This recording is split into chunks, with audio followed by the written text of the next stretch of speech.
High, সবাই কেমন আছো? আজকে আমাদের বাড়িতে, বাপের বাড়িতে ঠাকুর এসেছে। তো আর এখানে আমরা পুজো হচ্ছে এখানে। আর একে দেখো, আমার গোপালকে দেখো কত সুন্দর তিলক কেটে শাঁখ ফুঁকছে আমার গোপালকে, দেখেছো? আর এখানে গোপালের আরতি হচ্ছে। আর একটু পরে আমরা সবাই আরতির তাপ নেব।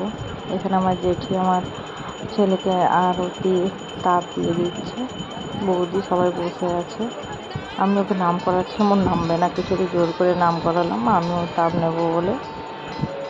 এখানে সবাই নিচ্ছে, জেঠি বৌদি সব দাম বসে আছে। আমি নিয়ে নিলাম। দিয়ে এখন এই যে বদমাশি করছে, কেউ তাপ নিচ্ছে নিজে নিজে, জেঠিরা ওকে সব বলছে। আর এখানে এই যে ঠাকুর, এই যে আমরা দুজনে ছবি তুলেছিলাম একটু। এটাকে চামর বলে, চামর দিচ্ছিল মাথা গোপাল ঠাকুর এটা।